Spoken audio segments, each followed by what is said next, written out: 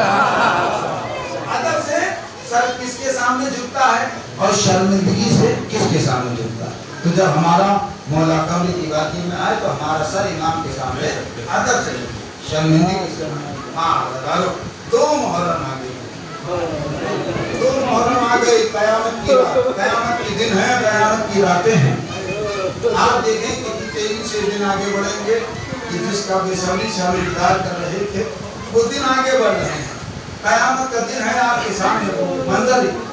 مجھے کربلا تک آنا ہے لیکن اس سے پہلے میں تھوڑا سا پیچھے چل کے جہاں سے ابھی میری بات چلی رہی ہے کہ جب یہ قافلہ تیار ہو گیا, جہاں میں نے کل آپ کے سامنے کیا تھا, جب یہ قافلہ تیار ہو گیا تو محمد حنفیہ آئے. آنے کے بعد امام حسین علیہ السلام سے کہتے ہیں کہ سنا ہے کہ آپ نے عراق جانے کا ارادہ کیا تھا. ہاں, لیکن کیا آپ بھول گئے کہ عراق والوں نے جب آپ کے بابا کے ساتھ وفا نہیں کی, کیا جب آپ کے بھائی کے ساتھ وفا نہیں تو وہ آپ کے ساتھ کیا وفا کریں گے؟ آپ نے کیوں ارادہ بنایا تو آپ کربلا نہ جائیں. تو جب محمد حنفیہ, جناب محمد حنفیہ نے کہا تو امام حسین علیہ السلام نے کہا ہم آپ کے مشورے پہ سوچیں گے. لیکن اس کے بعد جب قافلہ تیار ہو کے جانے لگا, محمد حنفیہ کو یہ پتا چلا تو پھر آیا. کہا آپ نے تو کہا تھا کہ میں آپ کے مشورے پہ سوچوں گا, پھر بھی آپ جا رہے ہیں. تو امام حسین علیہ السلام نے کہا کہ جب کل میری آنکھ لگی تو میرے نانا خواب میں آئے. میں نے نانا سے پوچھا, نانا بتائیے میں یہاں پر کیا کروں؟ حسین کربلا جاؤ, مرضی الہی یہ ہے کہ تم کربلا کے میدان میں قتل ہو جاؤ تاکہ دین باقی رہے. میں کربلا جا رہا ہوں, میں کربلا جا رہا ہوں. اب محمد حنفیہ نے جب یہ سنا تو اس کے بعد بے چین ہو گئے. اب جب یہ قافلہ تیار ہو گیا, نانا کا دین کا مسئلہ ہے, اللہ کی کتاب کا مسئلہ ہے, مجھے کربلا جانا ہوگا. اور جب یہ قافلہ آگے بڑھنے لگا تو مولا کائنات کے عزیز ترین شاگرد جناب ابن عباس آئے اور آنے کے بعد کہتے ہیں کہ مولا کیا آپ نے طے کیا ہے؟ کہا میں عراق جا رہا ہوں. کہا عراق کیوں جا رہے ہیں؟ کہا اللہ کے دین کا مسئلہ ہے, اللہ کی کتاب کا مسئلہ ہے. میرے نانا نے کہا ہے جاؤ. اچھا عراق میں کہاں جا رہے ہیں؟ کربلا جا رہے ہیں. کربلا کیوں جا رہے ہیں؟ کہا اس لیے کہ کربلا میں خون کی ضرورت ہے, دین کو باقی رکھنا ہے. میرے نانا نے کہا ہے اللہ کی کتاب کا مسئلہ ہے, دین کا مسئلہ ہے, جاؤ. نانا نے کہا حسین جاؤ کربلا کے میدان میں اپنی قربانی دو. اور جب ابن عباس نے سنا تو کہا کہ آقا جب آپ کو یہ معلوم ہے کہ آپ کربلا کے میدان میں شہید کر دیے جائیں گے, خاک و خون میں غلطہ کر دی جائیں گے, پھر آپ بیویوں کو کیوں لے کے جا رہے ہیں؟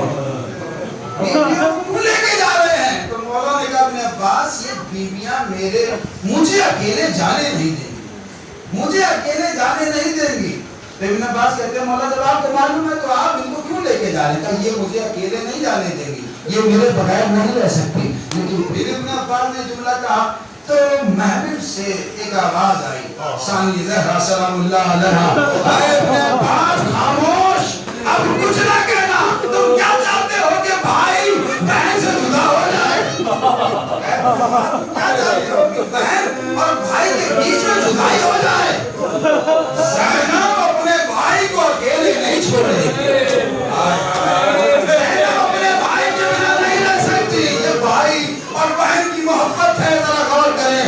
یہ محبت بھائی اور بہن کی محبت کیا کہا کہ زینب اپنے بھائی کو ان کو تنہا نہیں چھوڑے گی. آگے بڑھا, ابھی چند قدم آگے بڑھا ہی تھا کہ کسی نے بتایا کہ مولا عبداللہ ابن جعفر آئے ہیں, جناب زینب کے شوہر آئے ہیں. تو جب مولا کو سلام کیا کہ کیا بات ہے, کہ میں نے بیٹی زینب سے ملنے آیا ہوں. لیکن عبداللہ یہ کو تنہا نہیں آئے ہیں, ساتھ میں 2 بچے لے کر آئے ہیں. آئے اور آنے کے بعد کہتے علی کی بیٹی زینب, عبداللہ کا سلام. جناب زینب نے کہا زینب کا سلام. اب جناب زینب سلام اللہ علیہ کہتی ہے کہ عبداللہ زندگی بھر کی خدمت کے سلسلے میں آپ سے گزارش ہے کہ آپ مجھے اپنے بھائی کے ساتھ جانے سے نہ روکنا.